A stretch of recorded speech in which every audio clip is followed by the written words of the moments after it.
A crise do governo Lula chegou a um ponto tão avançado que agora até mesmo um dos veículos mais militantes dentro da imprensa brasileira publicou uma matéria que desmascara a principal pauta utilizada por Lula e pela esquerda brasileira para criar e fortalecer a rejeição contra o seu principal adversário. No vídeo de hoje eu vou mostrar para você todos os detalhes dessa história, mas antes eu preciso passar por um outro assunto também de grande importância.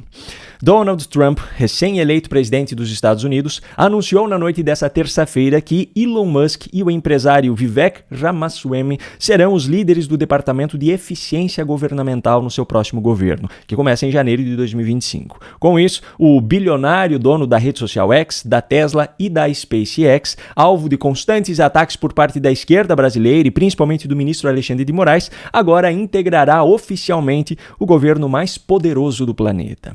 Mas este provavelmente ainda não é o nome que mais causou preocupações no ministro que hoje atua como se fosse o dono do Brasil. Muito em breve deve ser oficializada a escolha de Marco Rubio como secretário de Estado no novo governo de Donald Trump. O secretário de Estado é o principal responsável pela política externa do país e representa os interesses americanos no exterior.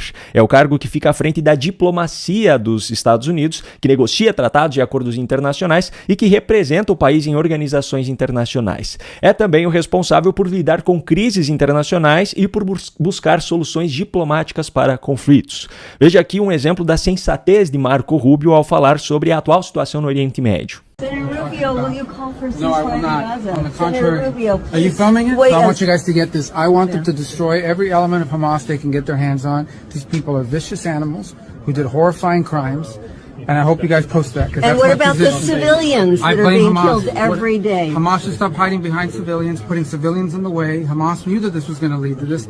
So Hamas should stop building their military installations underneath hospitals. So and you don't underneath care civilians. that 15,000 Absolutely, I have do. died? You don't care about the babies that are I being care. I killed think every it's day? horrifying. I think it's Yeah. terrible, and I think Hamas is 100% to blame.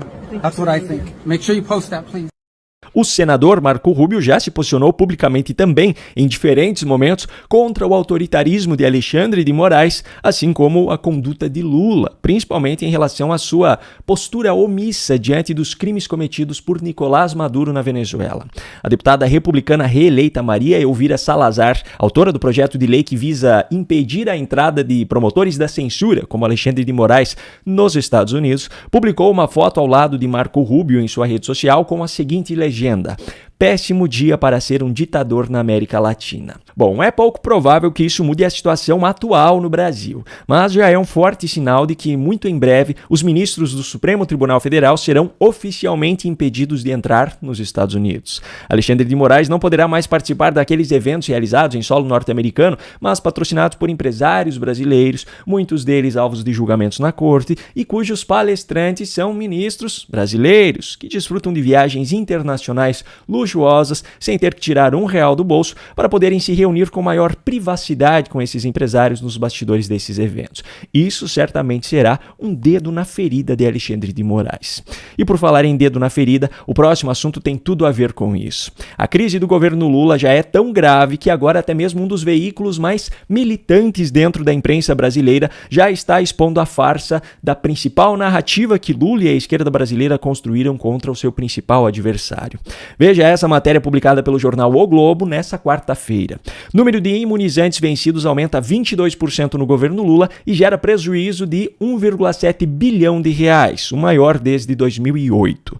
A matéria mostra que, nesse período de pouco mais de 1 ano e 10 meses de governo Lula, já foi desperdiçada uma quantidade de vacinas 22% maior do que nos 4 anos de Bolsonaro como presidente. De 2019 a 2022 foram descartados 48,2 milhões de imunizantes por conta do seu vencimento. Do início de 2023 para cá, período do atual governo Lula, o vencimento e, consequentemente, o descarte já foi de 58,7 milhões de imunizantes. Em relação ao prejuízo com esse desperdício em cada uma das gestões, em um gráfico que, de acordo com a legenda, se baseia em dados até 11 de novembro de 2024, mas tem alguns dados faltantes em anos específicos, o atual mandato de Lula já ultrapassou a marca de 1,7 bilhão de reais jogados no lixo, perdendo apenas para o próprio governo Lula, só que no seu segundo mandato, entre 2007 e 2010, quando o prejuízo foi de mais de 1,9 bilhão de reais. Mas não podemos nos esquecer do fato de que não se passaram nem 2 anos ainda do Lula 3, então esse recorde muito provavelmente será batido em breve. O antecessor de Lula, seu principal rival político atualmente e alvo de constantes ataques de Lula e da esquerda brasileira, justamente sobre esse tema, de acordo com o gráfico, teve um desperdício de menos de 1/4 do que já foi registrado entre 2023 e 2024. E mesmo que alguém utilize o argumento de que a legenda do gráfico cita a ausência de dados nos anos de 2020 e 2021, que são da gestão de Bolsonaro, levando à conclusão de que esses 376 milhões de reais corresponderiam apenas a um período de 2 anos, ainda assim, em menos de 2 anos de governo, Lula já superou esse número em mais de 4 vezes. Portanto, não há parâmetro onde seja possível esconder o desperdício absurdo da atual gestão federal. E ainda tem mais um ponto que precisa ser levado em conta. A matéria afirma que entre 2023 e 2024, proporcionalmente, o governo Lula desperdiçou mais doses do que utilizou, porque boa parte das 58 milhões de ampolas contabilizadas tinham mais de uma dose de imunizante. Ao todo foram 217 milhões de doses aplicadas nesse período, enquanto 385 milhões tiveram que ser descartadas. O Ministério da Saúde do governo Lula, obviamente, deu as suas desculpas, como sempre, colocando a culpa na herança da gestão anterior, na influência dos movimentos anti-vax e em qualquer um que apareça na sua frente. Mas também não se engane, a matéria do Globo não foi totalmente contra o governo Lula. Eles atribuíram a Bolsonaro a velha narrativa do discurso negacionista, eles ajudaram a reforçar a desculpa do atual governo e ajudaram a criar uma desculpa para o recorde de desperdício no governo Lula 2. O problema é que, para fazer a matéria, eles precisaram mostrar os fatos, e contra fatos não há argumentos.